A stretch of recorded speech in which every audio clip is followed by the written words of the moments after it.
Hello friends, मैं नितिन आपका स्वागत करता हूं अपने चैनल मीनिंग ऑफ लाइफ में। और आज मैं आपके लिए लेकर आया हूं एक मोटिवेशनल वीडियो। और इस वीडियो का नाम है कि भगवान श्री कृष्ण और उद्धव के बीच का संवाद।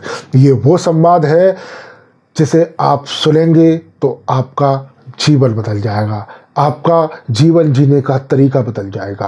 तो आज हम इस वीडियो के माध्यम से सुनेंगे भगवान श्री कृष्ण और उद्धव का संवाद। तो दोस्तों स्टार्ट करते हैं। उद्धव बचपन से ही सारथी के रूप में भगवान श्री कृष्ण की सेवा में लगे रहे, किंतु उन्होंने श्री कृष्ण जी से कभी ना कोई इच्छा जताई और ना ही कभी कोई वरदान मांगा। जब श्री कृष्ण अवतार काल को पूर्ण कर गोलोक जाने को तत्पर हुए तो भगवान श्री कृष्ण ने उद्धव को अपने पास बुलाया। प्रिय उद्धव, मेरे इस अवतार काल में मैंने अनेक लोगों को वरदान दिए, किंतु तुमने मुझसे कभी कुछ नहीं मांगा। अब कुछ मांगो, मैं तुम्हें देना चाहता हूं। तुम्हारा भला करके मुझे संतुष्टि ही होगी। ये भगवान श्री कृष्ण उद्धव से कह रहे हैं। उसके बाद उद्धव बोले। उद्धव ने इसके बाद भी स्वयं के लिए कुछ नहीं मांगा। वे केवल उन शंकाओं का समाधान चाहते थे जो उनके मन में कृष्ण जी की शिक्षाओं और उनके कर्तव्य को देखकर उठ रही थी। उद्धव के मन में कुछ शंकाएं थी जिसका समाधान वो भगवान श्री कृष्ण से चाहते थे। उन्होंने भगवान श्री कृष्ण से पूछा कि भगवान, महाभारत के घटनाक्रम में अनेक बातें मैं समझ नहीं पाया। भगवान से वो कह रहे हैं उद्धव कि मुझे बहुत सारी बातें ये महाभारत में हुई जो मेरे समझ में नहीं आई। आपके उपदेश अलग रहे, जबकि व्यक्तिगत जीवन कुछ अलग तरीके से दिखता रहा। क्या आप मुझे इस कारण समझाकर मेरी ज्ञान पिपासा को शांत करेंगे? श्री कृष्ण जी बोले कि उद्धव, मैंने कुरुक्षेत्र के युद्ध क्षेत्र में अर्जुन से जो कुछ कहा वो श्रीमद् भगवत गीता थी। आज जो कुछ तुम जानना चाहते हो और उसका मैं जो तुम्हें उत्तर दूंगा वह उद्धव गीता कहलाएगी। मतलब आज जो भगवान श्री कृष्ण उद्धव को जो भी उनके प्रश्नों का उत्तर देंगे वो उद्धव गीता कहलाएगी। इसी कारण मैंने तुम्हें यह अवसर दिया है, तुम बेझिझक पूछो। उद्धव ने पूछना शुरू किया, हे कृष्ण, सबसे पहले मुझे यह बताओ कि सच्चा मित्र कौन होता है? श्री कृष्ण जी ने कहा, सच्चा मित्र वह है जो जरूरत पड़ने पर मित्र के बिना मांगे मदद करे। उद्धव, कृष्ण, आप पांडवों के अति प्रिय मित्र थे। आजाद बांधव के रूप में उन्होंने सदा आप पर पूरा भरोसा किया। कृष्ण, आप महान ज्ञानी हैं, आप भूत, वर्तमान और भविष्य के ज्ञाता हैं, किंतु आपने सच्चे मित्र की जो परिभाषा दी है, क्या आपको नहीं लगता कि आपने उस परिभाषा के अनुसार कार्य नहीं किया? आपने धर्मराज युधिष्ठिर को जुआ खेलने से क्यों नहीं रोका? क्यों नहीं रोका? ये उद्धव पूछ रहे हैं कि भगवान श्री कृष्ण से कि जब युधिष्ठिर जुआ खेलने के लिए राजी हुए तो आपने उन्हें क्यों नहीं रोका? चलो ठीक है कि आपने उन्हें नहीं रोका, लेकिन आपने भाग्य को भी धर्मराज के पक्ष में नहीं मोड़ा। आप चाहते तो युधिष्ठिर जीत सकते थे। आप कम से कम उन्हें धन, राज्य और यहां तक कि खुद को हारने के बाद भी रोक सकते थे। ये उद्धव कह रहे हैं भगवान श्री कृष्ण से, जितना हुआ वो ठीक है, लेकिन कम से कम आप उनको राज्य, उनकी संपत्ति, ये सब वो हार गए तो उसके बाद तो कम से कम रोक ही लेते। उसके बाद जब उन्होंने अपने भाइयों को दांव पर लगाना शुरू किया तब तो आप सभा कक्ष में पहुंच सकते थे। आपने वह भी नहीं किया। उसके बाद जब दुर्योधन ने पांडवों के सदैव अच्छी किस्मत वाला बताते हुए द्रौपदी को दांव पे लगाने को प्रेरित किया और जीतने पर हारा हुआ सब कुछ वापस कर देने का लालच दिया, कम से कम तब तो आप हस्तक्षेप कर ही सकते थे। अपनी दिव्य शक्ति के द्वारा आप वहां से धर्मराज के अनुकूल कर सकते थे। इसके स्थान पर आपने तब हस्तक्षेप किया जब द्रौपदी लगभग अपना सील खो रही थी। तब आपने उसे वस्त्र देकर द्रौपदी की सील बचाने का दावा किया। मतलब भगवान श्री कृष्ण से उद्धव कह रहे हैं कि आप कई जगह पर हस्तक्षेप कर सकते थे। जब वो अपना राज, अपनी संपत्ति, अपने भाइयों को हार रहे थे, तब आप हस्तक्षेप कर सकते थे। जब वो दुशासन भरी सभा में द्रौपदी को लेके आ रहा था, तब आप हस्तक्षेप कर सकते थे। लेकिन आपने ऐसा कुछ भी नहीं किया। आपने तो ये भी नहीं किया कि आप अपनी पावर, अपनी शक्ति से जो पासे थे वो धर्मराज के अनुकूल कर देते और दुर्योधन के विरुद्ध कर देते। आपने ऐसा भी कुछ नहीं किया। लेकिन आप ये दावा भी कैसे कर सकते हैं कि उसे एक आदमी घसीट कर हॉल में लाता है और उतने सारे लोगों के सामने निवस्त्र करने के लिए छोड़ देता है। एक महिला का सील क्या बचा, आपने क्या बचाया? जब दुशासन भरी सभा में उन्हें घसीटते हुए द्रौपदी को लेके आ रहा है और वो लगभग अपना सील खो ही चुकी हैं, लास्ट में आपने उनका सील बचाया, तो आपने क्या किया जो आप कह रहे हैं कि मैंने द्रौपदी का सील बचाया? अगर आपने संकट के समय में अपनों की मदद नहीं की तो आपको आपात बांधव कैसे कहा जा सकता है? बताइए, आपने संकट के समय में मदद नहीं की तो क्या फायदा? क्या यही धर्म है? क्या इसी को धर्म कहते हैं? इन प्रश्नों को पूछते पूछते उद्धव का गला रुंध गया, उनकी आंखों में से आंसू बहने लगे। ये अकेले उद्धव के प्रश्न नहीं है। हम सब लोग जब महाभारत पढ़ते हैं तो हमारे मन में बहुत सारे प्रश्न आते हैं और ये प्रश्न भी आता है। ये प्रश्न उद्धव हम लोगों के लिए ही आपसे पूछ रहे हैं। ये केवल उद्धव के प्रश्न नहीं है, ये हम सब के प्रश्न हैं जो वो भगवान श्री कृष्ण से पूछ रहे हैं। भगवान श्री कृष्ण मुस्कुराते हुए बोले कि प्रिय उद्धव, ये सृष्टि का नियम है कि विवेकवान ही जीतता है। उस समय दुर्योधन के पास विवेक था, धर्मराज के पास नहीं। यही कारण है कि धर्मराज पराजित हुए। भगवान श्री कृष्ण कह रहे हैं कि जिसके पास बुद्धि है, जिसके पास विवेक है, वही अपने जीवन को सरलता से जी सकता है और जीत सकता है।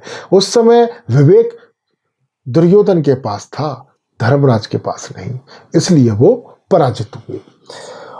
उद्धव को हैरान परेशान देखकर श्री कृष्ण आगे बोलते हैं, दुर्योधन के पास जुआ खेलने के लिए पैसा और धन तो बहुत था, लेकिन उसे पासों का खेल खेलना नहीं आता था। इसलिए उसने अपने मामा शकुनी को बुलाया इस द्रुत कीड़ा के लिए। यह विवेक है। धर्मराज भी इस प्रकार सोच सकते थे कि वे अपने चचेरे भाई से पेशकश कर सकते थे कि उनकी तरफ से मैं खेलूंगा। जरा विचार करो कि अगर शकुनी और मैं खेलते तो जीत किसकी होती? कौन जीतता? विचार करो उद्धव। पासे के अंक उसके अनुसार आते या मेरे अनुसार आते? चलो इस बात को जाने देते हैं।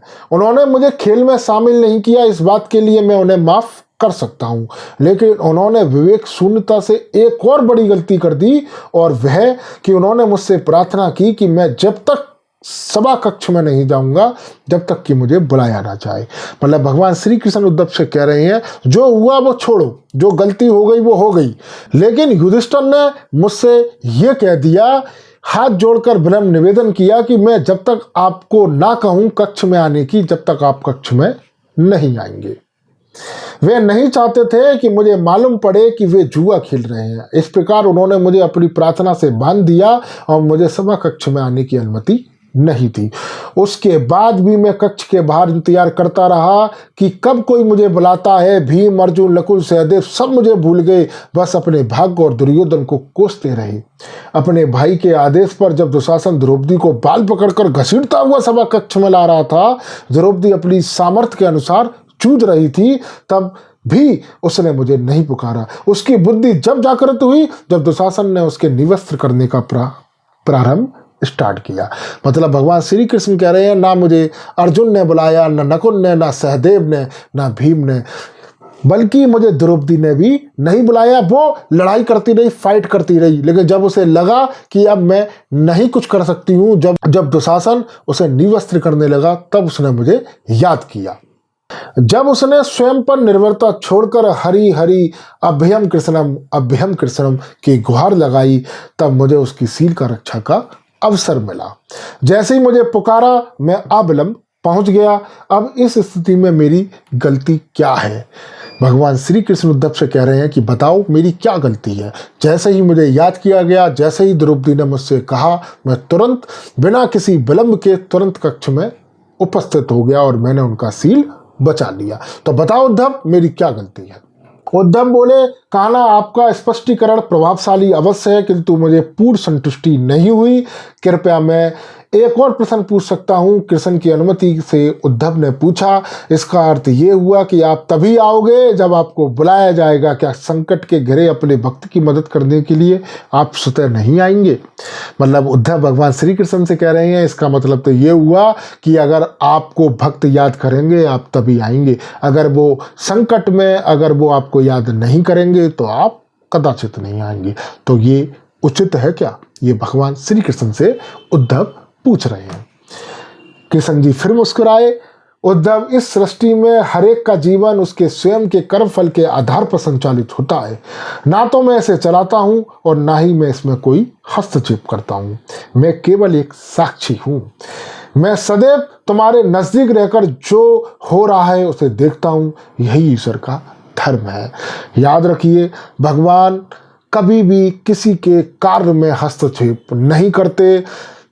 चाहे कोई भी धर्म हो, किसी भी धर्म के भगवान हो, वो सिर्फ हमेशा कहते हैं कि अपना कर्म करो, अपना निष्काम कर्म करो। वो कर्म करो जिससे आपको कभी कोई तकलीफ ना हो, ना किसी और को हो।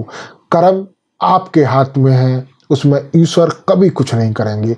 अच्छा करोगे तो अच्छा मिलेगा, बुरा करोगे तो बुरा मिलेगा। याद रखिए। उल्हाना देते हुए उद्धव ने पूछा, वाह वाह, बहुत अच्छा कृष्ण, बहुत अच्छा। तो इसका अर्थ यह हुआ कि आप हमारे नजदीक खड़े होकर हमारे सभी दुष्कर्मों का निरीक्षण करते रहेंगे। हम पाप पर पाप करते रहेंगे और आप हमें साक्षी बनकर देखते रहेंगे। क्या आप कहा है उद्धव ने? भगवान श्री कृष्ण से कह रहे हैं, अच्छा इसका मतलब ये हुआ कि आप साक्षी के रूप में तो खड़े हैं।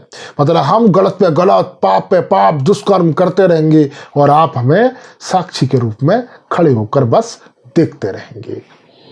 क्या आप चाहते हैं कि हम भूल करते रहें, पाप की गठरी बांधते रहें और उसका फल भुगतते रहें? कितनी बढ़िया बात कही है।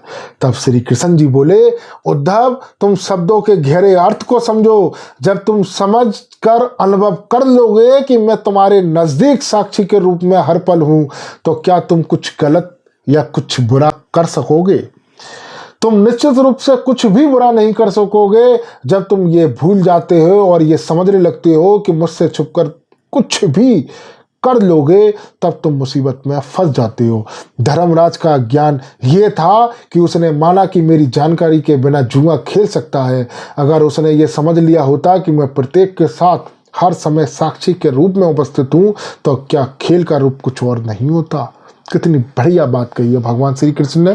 भक्ति से अद्भुत उद्धव मंत्र मुग्ध हो गए और बोले, प्रभु कितना गहरा दर्शन है, कितना महान सत्य है। प्रार्थना और पूजा पाठ से ईश्वर को अपनी मदद के लिए बनाना तो महज हमारी पर भावना है, मगर जैसे ही हम ये विश्वास करना शुरू कर देते हैं ईश्वर के बिना पत्ता भी नहीं हिलता, तब हमें साक्षी के रूप में उनकी उपस्थिति महसूस होने लगती है। गड़बड़ तो तब होती है जब हम इसे भूलकर दुनियादारी में डूब जाते हैं। तो कुछ समझा आपने कि भगवान श्री कृष्ण उद्धव को क्या समझा रहे हैं? भगवान श्री कृष्ण कह रहे हैं कि मैं तो सदैव आपके साथ हूँ। मैं पल भर के लिए भी आपसे दूर नहीं होता। आप अच्छा करते हैं या बुरा करते हैं, मैं हर चीज में साक्षी के रूप में आपके साथ रहता हूं। जब हम कुछ गलत करने चाहते हैं तो आप देखते होंगे कि आपकी अंतर आत्मा आपसे कहती होगी कि नहीं ये गलत है, इसे मत करो। ये कौन कह रहा है? ये भगवान श्री कृष्ण कह रहे हैं। ये ईश्वर आपसे बार बार कह रहे हैं कि ऐसा मत कर, तू फंस जाएगा, तू फंस जाएगा। लेकिन हम क्या करते हैं? उसे नज़रअंदाज कर देते हैं। हम ये समझ लेते हैं यूं करके, ऊपर मुंह करके, अरे भगवान क्या देख रहा है, कोई देख थोड़ी ना रहा है। तो फिर क्या होता है कि हम मुसीबत में फंस जाते हैं। हम ईश्वर को इधर उधर उधर देख रहे हैं। एक्चुअल में ईश्वर यहाँ है। जो हमारी अंतरात्मा है वो ईश्वर का ही अंश है। हम ये भूल जाते हैं, हम ये दुनियादारी के चक्कर में फंस जाते हैं। हमें पैसा दिख रहा है, हमें माया दिख रही है, हमें लोभ दिख रहा है, हमें वासना दिख रही है, हमें क्रोध दिख रहा है, लेकिन हम ईश्वर को भूल जाते हैं। इसी वजह से हम फंस जाते हैं। तो इस वीडियो के माध्यम से मैं आपको समझा पाया कि हमें अपने जीवन को किस तरीके से जीना है। हमें जो भी काम करना है हमेशा अच्छा काम करना है और कर्म करते रहना है। तो दोस्तों, अगर आपको मेरी ये वीडियो अच्छी लगी है तो इस वीडियो को लाइक करें, शेयर करें और सब्सक्राइब करें। जय जितेंद्र।